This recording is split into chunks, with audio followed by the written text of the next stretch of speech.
Boss. Ay, brother, ano yan? Pangit daw yung mga ganyang outlet, sabi sa comment. Ha? Bakit? Kasi matigas daw saksakan sa bunutan. Gusto mo lang daw makabenta. Huwag ka tumingin kung di ka bibili. Sagutin natin yung comment. So, bakit nga ba mas mahirap bunutan at saksakan tong mga ganito? So, ito kasi meron silang safety shutter sa loob. So, yung safety shutter, para yan sa safety ng mga bata, para di sila makuryente. Mapapansin nyo, meron siyang harang sa loob. So, ang tawag yan ay safety shutter.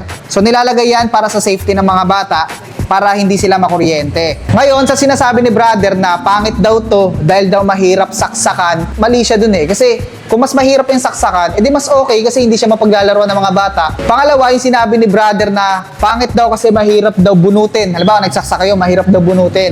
Edi mas maganda nga siya kasi nga, yung kadalasang problema sa mga outlet, katagalan, lumuluwag. So kapag lumuwag yan, pag nagsaksak ka, pusa ng niluluwa, lumalabas na yung prong ng plug, so pwede makakuryente yung ganun. So kung bibili ka ng outlet at sa umpisa pa lang maluwag na, mabilis mo na siyang tanggalin, edi lalo pa pagkatagalan. So pagka ganun, magpapalit ka na agad ng outlet. Unlike kapag ganito na, yan, sinasabi ni brother na mas mahirap daw bunutin, mas okay siya kasi mas matagal yun siya magagamit. Tsaka hindi naman siya sobrang hirap saksakan tsaka bunutan, papakita ko sa inyo.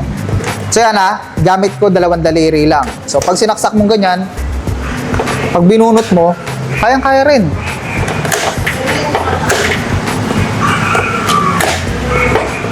O, di ba? Mas mahirap lang siya ng konti, pero hindi siya sobrang hirap. Kasi nakita nyo naman, 2 daliri lang ginamit ko, di ba? Kung tutuusin, mas maganda na nga itong mga ganito eh. Kasi mas maganda na yung design niya. Yan, makikita nyo naman. Meron na rin safety shutter yung mga outlet. Then yung sa sinasabi ni brother na mahirap daw bunutan, kung tutuusin, hindi nyo na nga kailangan bunutin eh. Kasi meron naman siyang switch. Kung di nyo na ginagamit, off nyo lang.